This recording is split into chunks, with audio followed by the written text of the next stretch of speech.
Latest technology courses, best infrastructure మరియు అద్భుతమైన placements. Engineering లో మీ best choice Avian Institute of Engineering and Technology, Ibrahimpatnam. అమెరికాలో తీసుకుంటున్నటువంటి రోజుకొక నిర్ణయాలు అనేవి విద్యార్థుల భవిష్యత్తును ప్రశ్నార్థకం చేస్తున్నాయా? ముఖ్యంగా తెలుగు విద్యార్థుల భవిష్యత్తు ఏంటి? వాళ్ళంతా తిరిగి రావాల్సిందేనా? బోల్డ్ అని డౌట్స్ అనేవి వస్తున్నాయి ఒకవైపు స్టూడెంట్స్లోనూ, మరోవైపు ఇక్కడే ఉన్నటువంటి తల్లిదండ్రుల్లో కూడా. నిజంగా ట్రంప్ అలాంటి డెసిషన్స్ ఎందుకు తీసుకోవాల్సి వస్తుంది? తమ దగ్గర చదువుకోవడానికి వస్తున్న వాళ్ళకి ఎందుకు అంతలా అన్యాయం చేస్తున్నారు? దాని వెనకాల ఉన్నటువంటి మతలబేంటి? మనతో పాటుగా ఉన్నారు సీనియర్ జర్నలిస్ట్ జిఆర్ మహర్షి గారు. నమస్కారం అండి. యూజువల్ గా ఒక వినిపిస్తున్న వాదన ఏంటంటే, ట్రంప్ వచ్చాడు కాబట్టి ఫస్ట్ అమెరికన్లకి ప్రయారిటీ ఇస్తున్నాడు. ఓకే, అమెరికన్లకి ప్రయారిటీ ఇవ్వాలి, కాదనట్లేదు. మిగతా వారికి ఎందుకు అన్యాయం చేస్తున్నారు? వారిని ఎందుకు అలా తరిమేస్తున్నారు? అంత నిర్దాక్షిణ్యంగా ఎందుకని పంపించేస్తున్నారు అనేటువంటి ఒక వాదన మాట వినిపిస్తోంది కదా. ఎలా చూస్తారు దీన్ని? ఇదేం లేదు మేడం, గాలిబుడుగ కదా. ఇప్పుడు గాలిబుడుగ సిద్ధాంతం ఏంటి? ఎంతసేపు గాలిలో ఎగిరినా ఒకరోజు పేలిపోతుంది. మనం మామూలుగా స్కూటర్ టైర్ ఉంటుంది కదా, గాలి తక్కువ ఉన్నప్పుడు సరిగ్గా ముందుకు పోతుంది. మనం ఓవర్ ప్రెజరైజ్డ్ చేస్తే ఏమవుతుంది? అది పేలిపోతుంది. ఇప్పుడు అక్కడ జరుగుతూ ఉండేది కూడా అదే. అమెరికాలో ఏం జరుగుతూ ఉందంటే, ఎక్కువైపోయింది, విపరీతం అయిపోయింది. అంటే 3,39,000 మంది పోయారు లాస్ట్ ఇయర్. మీకు 1980 ఆ ప్రాంతంలో తీసుకుంటే చాలా కొంచెం బాగా డబ్బులు ఉండేవాళ్ళు, కొంచెం ఐఫై ఫ్యామిలీస్ నుంచి పోయేవాళ్ళు అమెరికాకి. పోయి అక్కడ వాళ్ళకి నచ్చితే సెటిల్ అయ్యేది. అట్లా 90s తర్వాత ఏమైందంటే, ఈ వరల్డ్ లిబరలైజేషను వీటన్నిటి ప్రభావం వల్ల మధ్యతరగతికి కూడా అమెరికా అందుబాటులోకి వచ్చింది. మధ్యతరగతి పిల్లలు కూడా అమెరికా పోయి అక్కడే ఏదో ఉద్యోగాలు చూసుకొని అక్కడే సెటిల్ కావడం, ఇదంతా స్టార్ట్ అయింది. ఇది క్రమేపీ ఏమైపోయిందంటే, ఈ 20-25 ఏళ్లలో విపరీతంగా మన వాళ్ళు అక్కడ ఉన్నారు. సరే, మన వాళ్ళు ఉంటే ఏమిటి ఇబ్బంది వాళ్ళకి అంటే, వీళ్ళ సంఖ్య పెరిగిపోయి, ఈ ఏషియన్స్ కానీ ముఖ్యంగా ఇండియన్స్ కానీ వీళ్ళంతా సంఖ్య పెరిగిపోయి అమెరికా వాళ్ళకి ఎవరైతే నేటివ్స్ అమెరికా వాళ్ళు ఉంటారో మాకు అన్యాయం జరుగుతూ ఉంది, మాకు ఉద్యోగాలు లేకుండా పోతున్నాయి, మా పరిస్థితి ఏమిటి అనేది ఒకటి మొదలైంది. ట్రంప్ గెలవడానికి ముఖ్యమైన కారణం ఏమంటే, ఈ అమెరికాకు సంబంధించిన అన్యాయం జరుగుతుందని మన వాళ్ళు కూడా ట్రంప్ చేశారు. అక్కడ ఉన్నటువంటి ఇండియన్స్, ఓటు హక్కు ఉన్న వాళ్ళు కూడా ట్రంప్కే వేశారు ఈసారి. ఎందుకు వేశారు అంటే, ఈ ఇండియన్స్ సంఖ్య వీళ్ళందరూ తగ్గించేయాలి, వీళ్ళందరూ వెనక్కి పంపించేయాలి అనేది పాయింట్. సరే, ఇప్పుడు మన పిల్లలు అక్కడ ఉన్నారు కదా, ఏమిటి వాళ్ళ పరిస్థితి అంటే, ఇప్పుడు ఉన్న పరిస్థితుల్లో అక్కడికి వెళ్ళిన వాళ్ళు చాలా ఇబ్బందులు పడాల్సిన ఒక సిచ్యువేషన్ ఎదురైంది. ఎందుకు ఎదురైందంటే, సరే డబ్బులు బాగా ఉండి ఫీజులన్నీ కట్టుకుని నెలకు ఇంటి నుంచి 2 లక్షలు 3 లక్షలు ఖర్చులకు తెప్పించుకోగలిగి చదువుకున్న విద్యార్థుల శాతము 10-20% మించి ఉండదు. వాళ్ళు ఓకే, వాళ్ళకు వచ్చిన ఇబ్బంది ఏమీ లేదు, ఎందుకంటే వాళ్ళకేం పని చేయాల్సిన అవసరం లేదు. మిగతా వాళ్ళు ఉన్నారే 70-80% మంది, వీళ్ళు ఏం చేస్తారంటే, ఇక్కడ బ్యాంకులో ఏదో అప్పు తీసుకోవడము, ఏదో వాళ్ళకున్న ఆస్తులు షూరిటీ చూపించి అప్పులు తీసుకోవడము, ఫీజులు కట్టడానికి సరిపడా అక్కడ వెళ్ళి జాయిన్ కావడము, జాయిన్ అయిన తర్వాత చదువుకుంటూ పార్ట్ టైం చేస్తూ నెలకు ఒక $1,000 $1,500 సంపాదించుకొని తమ ఖర్చులకి వర్కౌట్ చేసుకుంటారు. ఆ సిచ్యువేషన్ నుంచి ఇప్పుడు ఏమైందంటే, అది యాక్చువల్గా నేరం. అది మనం వెళ్ళేదే రాంగ్ పద్ధతుల్లో వెళ్తున్నాం. అమెరికా వాళ్ళు మీకు ఏం చెప్పారు? వచ్చి చదువుకోండి, ఫీజులు కట్టి అన్నారు. కానీ మనం అలా వెళ్ళడం లేదు. వాళ్ళు ఏమడుగుతున్నారు? అయ్యా, మీకు చదువుకునే దానికి సరిపడా డబ్బులు ఉన్నాయా లేదా మీ అకౌంట్లో అంటే, మనం అకౌంట్లో డబ్బులు కూడా చూపిస్తున్నాం. సరే, పద్ధతులు ఏవైనా కావచ్చు, మనము అకౌంట్లు, దీనికంతా ఈ కన్సల్టెన్సీలు ఇవన్నీ కూడా హెల్ప్ చేస్తాయి. మనము అకౌంట్లో, అయ్యా మా దగ్గర 40 లక్షలు ఉంది, 50 లక్షలు ఉంది, మేము చదువుకోవడానికి వస్తున్నామని వెళ్ళాం. మనం సఫిషియంట్ అమౌంట్ అయితే ఉంది అని వెళ్ళాము. వెళ్ళిన తర్వాత అనివార్యంగా ఇంటి నుంచి 2 లక్షలు 3 లక్షలు తెప్పించుకునే పరిస్థితి లేదు కాబట్టి మనం అనివార్యంగా అక్కడ మన పిల్లలు పార్ట్ టైం జాబ్స్ చేస్తారు. సరే, ఈ పార్ట్ టైం జాబ్స్ నేరమని అమెరికా వాళ్ళకి తెలియదంటే తెలుసు. వాళ్ళు ఏం చేశారు? వాళ్లకున్న వ్యాపారాలు, వాళ్లకున్న అవసరాలు, ఇప్పుడు అనేక సూపర్ మార్కెట్లు, పెట్రోల్ బంకులు, లేదా చిన్న చిన్న సంస్థలు ఇవన్నీ ఉంటాయి కదా. ఇక్కడ బేబీ సిట్టర్లుగా అన్ని కూడా బేబీ సిట్టర్లు ప్రతిదీ వీళ్ళకి అమెరికా వాళ్ళని హైర్ చేసుకోవాలంటే వాళ్ళ రూల్స్ ప్రకారం ఎక్కువ డబ్బులు ఇవ్వాలి. అంటే మన పిల్లలు గంటకు $10 పని చేస్తే అమెరికా వాళ్ళకి $20 పైన ఇవ్వాలి. కాబట్టి ఇదంతా వాళ్ళకి కుదరదు. కాబట్టి ఇక్కడ ఉన్న చదువుకుంటున్న పిల్లల్ని అనేక మందిని వాళ్ళకు కూడా తెలుసు. ఇప్పుడు ఒక సూపర్ మార్కెట్ ఉంది, జాబ్ ఇచ్చాడు అనుకోండి మన తెలుగు పిల్లలకు, ఇంకా ఏదో ఒక విదేశీ విద్యార్థులకు జాబ్ ఇచ్చాడు అనుకోండి, మరి తెలియక కాదు అది క్రైమ్ అని తెలుసు. తెలిసి కూడా ఏమిటంటే వాడికి రోజుకి సగం డబ్బులు మిగులుతాయి. ఈ పిల్లవాడు ఏమిటంటే గట్టిగా బాగా పనిచేస్తాడు. ఎందుకంటే అక్కడ పోయి జీవించాలి కాబట్టి మన పిల్లలు చాలా డిసిప్లిన్గా పనిచేస్తారు. పని చేసి అక్కడ డబ్బులు తీసుకుంటారు. ఈ అమెరికాకు సంబంధించిన గవర్నమెంట్ అఫీషియల్స్ ఉంటారు కదా, దీనికి ఎవరో ఒకరు, వాళ్ళకు తెలియదు అంటే వాళ్ళకు తెలుసు. ఇంతకాలం వాళ్ళు ఏం చేశారంటే చూసి చూడనట్టు ఉన్నారు. ఇప్పుడు ట్రంప్ వచ్చి ఏం చేశాడంటే నువ్వు చదువుకోవడానికి వచ్చావు కాబట్టి చదువుకో అంటున్నాడు. ఇప్పుడు ఏం చేయాలా? అప్పులు చేసి వెళ్ళారు. అప్పులు చేసి వెళ్ళారు. ఇంటి నుంచి 2 లక్షలు 3 లక్షలు తెప్పించుకునే పరిస్థితి లేదు. వెనక్కి వస్తే ఈ అప్పులు కూడా తీర్చాలి. ముందుకు పోవడానికేమో వాడు ఎప్పుడైనా మనల్ని పట్టుకొని వెనక్కి పంపించేస్తాడు. ఉద్యోగాలు ఇచ్చేవాళ్ళు కూడా భయపడుతున్నారు. దీనికి తోడు చదువు అయిపోయిన తర్వాత అది ఓపీటీ ఉంటుంది కదా, ఆప్షనల్ ప్రాక్టికల్ ట్రైనింగ్ అని ఒక అది కూడా క్యాన్సిల్ చేసేస్తాము అనే మూడ్లో. అది ఎందుకంటే స్కిల్స్ డెవలప్ చేసుకోవడానికి మీకు కొంత టైం ఇస్తారు. ఈ టైంలో మన పిల్లలు ఉద్యోగాలు ఎత్తుక్కోవడము, H1B కోసం ట్రై చేయడం, ఇలా ఏదో చేస్తూ ఉంటారు. ఇదంతా ఏమైపోయిందంటే అమెరికా వెంట మనం పరుగులు తీసి ఓవర్ క్రౌడెడ్ అయిపోయింది. ఈ ఓవర్ క్రౌడెడ్ వల్ల వెళ్ళిన వాళ్ళు ఇబ్బందులు పడుతున్నారు. వెళ్ళిన వాళ్ళు ఏమి ఇబ్బందులు పడుతున్నారు? ఇంత అంటే పని చేస్తున్నప్పుడు ఇబ్బందులు పడ్డారు. మీకు రోజుకి 7 గంటలు 8 గంటలు పని చేసి మళ్ళీ కాలేజీకి వెళ్ళి చదువుకోవడం, ఇదంతా కూడా స్ట్రెయిన్ కదా. దానికి తోడు ఏం చేస్తున్నారంటే డబ్బులు ఎక్కువ వస్తాయని రిస్కీ ప్లేసుల్లో పనిచేస్తున్నారు. రిస్కీ ప్లేసులు అంటే ఒక డౌన్ టౌన్ ఏరియానో, లేదంటే ఒక డ్రగ్ ఎక్కువగా ఉన్నటువంటి ఏరియానో, గన్ కల్చర్ ఉన్న ఏరియానో ఉంటుందనుకోండి. అక్కడ ఆ సూపర్ మార్కెట్, పెట్రోల్ బంకులో ఏవో ఉంటాయి, అక్కడ పని చేయడానికి ఎక్కువ డబ్బులు ఇస్తారు. మామూలుగా ఇచ్చే డబ్బుల కంటే అక్కడ రిస్క్ ఉంది కాబట్టి ఎవరు రారు కదా, ఎక్కువ డబ్బులు ఇస్తారు. ఎక్కువ డబ్బులు ఇస్తే మన వాళ్ళు పోయి పని చేస్తున్నారు. అక్కడ చనిపోయిన వాళ్ళు చాలామంది ఉన్నారు. ఈ గన్ కల్చర్లో చనిపోయిన పిల్లలు ఉన్నారు. వీళ్ళంతా ఏమైపోయిందంటే చదువు అయిపోయిన తర్వాత ఉద్యోగాలు కావాలి కదా, ఆల్రెడీ ఆడ సెటిల్ అయ్యి ఉద్యోగాలు చేస్తున్న వాళ్ళు ఉంటారు. ఏది మన ఇండియన్స్ కానీ తెలుగు వాళ్ళు కానీ ఎవరైనా కానీ వీళ్ళు వాళ్ళకి పోటీగా వెళతారు. అంటే వాడికి ఒక $6,000 వస్తూ ఉందనుకోండి నెలకు. ఈ $6,000 వాడు చేసే పని వీడు 3,000కే చేస్తారంటారు. అక్కడ వాడికి ఉపాధి కూడా దెబ్బపడుతుంది. వాడి ఉపాధి పోతా ఉంది. వాడి ఉపాధి పోతే వాడికి ఇంకా డేంజరు. ఎందుకు డేంజర్ అంటారా?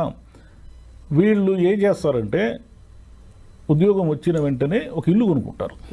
ఎందుకు ఇల్లు కొనుక్కుంటారంటే అక్కడ వీళ్ళు కట్టే రెంటు, వీళ్ళు కట్టే EMI 2 ఈక్వల్గా ఉంటాయి. పెద్దగా వడ్డీ రేట్లు బీభత్సంగా ఏమి ఉండవు. దానికి తోడు మీరు కట్టే డౌన్ పేమెంట్ కూడా అబ్నార్మల్ ఏమి ఉండదు. మీరు కట్టుకోగలిగిన స్థాయిలో ఉంటుంది. అంటే ఒక $5,000 $10,000 ఎంతో మీరు కొనే ఇంటి స్థాయిని బట్టి ఉంటుంది. ఈ EMI ఎలాగో మనం రెంట్ ఎవడికోడికి పే చేయాలి కాబట్టి మన ఇంటినే మనం ఓన్ చేసుకుందామని వాళ్ళు కమిట్మెంట్స్ పెంచుకుంటారు. వాడికి ఒక $6,000 జీతం వస్తుంది అనుకోండి, వాడు కమిట్మెంట్స్ పెంచుకొని ఏం చేస్తాడంటే వాడికి వచ్చే దాంట్లో $3,000 EMIలు కట్టుకోవడానికి పెట్టుకుంటాడు. ఇప్పుడు వీడు పోటీకి వస్తే వాడు $3,000 వాడు పని చేయలేడు. $3,000 పని చేస్తే వాడు ఏం చేయగలుగుతాడు? అప్పులు కూడా తీర్చుకోలేడు. పోనీ ఆ ఇంటిని అమ్మేద్దామంటే అది కుదరదు. ఎందుకు కుదరదంటే ఆడ ఫస్ట్ హ్యాండిల్ ఇండ్లే అనేకం ఉంటాయి. ఈ సెకండ్ హ్యాండిల్ ఇంటిని ఎవడు కొంటాడు? ఎవడు కొనడు. కొన్నా మీకు మీరు పెట్టిన పెట్టుబడికి మొత్తం నష్టపోవాల్సి ఉంటుంది. కాబట్టి అంతా ఇరుక్కునేసినారు. అందరూ పోయి ఇరుక్కునేసినారు. అక్కడ స్థలం లేని చోట ఒక 1000 మంది బట్టి ఒక ఏదో ఉంటుంది కదా, ఒక ట్రైన్ బోగి ఉందనుకోండి, దానికి ఒక 100 కెపాసిటీ ఉంటే ఒక 600 మంది ఆ బోగీలు ఎక్కితే ఏమైపోతుంది? ఎవరికి గాలి ఆడదు. అట్లా బాగా అంత ముందు ఎప్పుడో 90sలో పోయి సెటిల్ అయిన వాళ్ళ పరిస్థితి వేరు. కానీ ఇప్పుడు గత 5-10 ఏళ్లలో పోయిన వాళ్ళంతా ఇబ్బందులు పడుతున్నారు. అంటే జాబ్స్ చేస్తున్న వాళ్ళు ఇబ్బందులు పడుతున్నారు, వెళ్ళిన పిల్లలు ఇబ్బందులు పడుతున్నారు. దీనికి తోడు ఈ డూప్లికేట్ కన్సల్టెన్సీలు ఉంటాయి. అది మన వాళ్ళు తెలుగు వాళ్ళే ఎక్కువ ఉంటారు దాంట్లో. వీళ్ళు ఏం చేస్తారంటే అంతా మోసమే. వీళ్ళు ఉద్యోగాలు ఇప్పిస్తాననేది మోసమే. అంటే ఇప్పిస్తారు, ఇప్పించి వాడికి వచ్చే $1000 వీడు 500 కమిషన్లు కమిషన్లు తినేస్తాడు. ఈ అంటే వీళ్ళ నిస్సహాయతని ఆధారంగా చేసుకుని ఈ మోసాలు చేసే వాళ్ళ సంఖ్య కూడా పెరిగిపోయింది. దాంట్లో మన వాళ్ళే ఎక్కువ ఉన్నారు. మన వాళ్ళని ఆ మోసాల్లో పట్టుకుని ఇండియాకి పంపించేసిన వాళ్ళు కూడా ఇక్కడ చాలామంది పెద్ద మనుషులుగా చలామణి అయ్యే వాళ్ళంతా కూడా అమెరికా నుంచి బహిష్కరణకు గురైన వాళ్ళే కొంతమంది. కాబట్టి ఇదంతా ఏమంటే ఇప్పుడు నేర్చుకోవాల్సింది ఏమంటే మనం ఇండియాలోనే ఉండి ఏదో ఒక ఉద్యోగం చేసుకోవడం అనేది ఒక పద్ధతి. ఇంతకుముందు గల్ఫ్ని ఆ బుడగ బేలిపోయించండి. గల్ఫ్ వార్ వచ్చినప్పుడు అందరూ వెనక్కి వచ్చేసారు. అంటే అది ఒక స్కిల్, అది లేబర్ సంబంధించిన గల్ఫ్ ఎక్కువ పోయేవాళ్ళు. ఈ సాఫ్ట్వేర్ వాళ్ళకే అసలైన ఇబ్బందులు ఉండేది. ఈ నర్సింగ్ నుంచి వెళ్ళేవాళ్ళు, ఫార్మసీ నుంచి వెళ్ళేవాళ్ళు అక్కడ కూల్గానే ఉన్నారు. ఈ సమస్య అంతా ఇప్పుడు ట్రంప్ పెడుతున్న ఇబ్బందుల వల్ల ఏమవుతుందంటే అమెరికాలో ఉన్న ఆర్థిక వ్యవస్థ అంతా కూడా ముతలాకుతలం అవుతా ఉంది. ఇప్పుడు 125% టారిఫ్లు విధిస్తే చైనా మీద అతను వారు ప్రకటించాడు. చైనా వస్తువు లేకుండా మనం ఒక రోజైనా జీవించగలమా?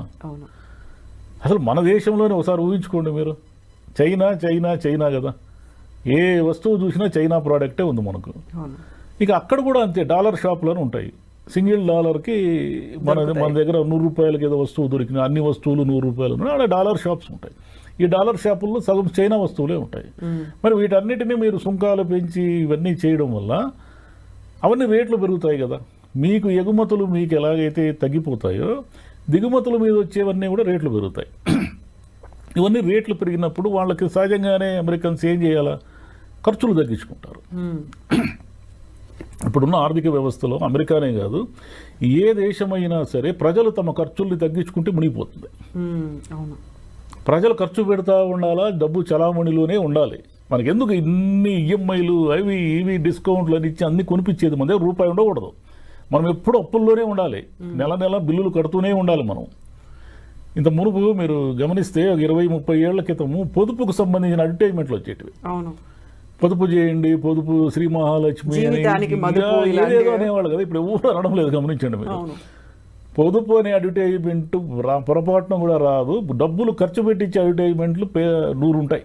అందులో ఆఫర్లతో పాటు ఆఫర్లు, కార్లు కొనండి, బట్టలు కొనండి, బంగారం కొనండి, ఇల్లు కొనండి, అవి కొనండి, ఇవి కొనండి. అంటే మీరు నిరంతరము ఈఎంఐలు కడుతూ బిల్లులలో అంటే అప్పుల్లో ఉంటేనే ఆర్థిక వ్యవస్థ నడుస్తూ ఉంటుంది. మనకంటే అమెరికా ఇంకా ఘోరం.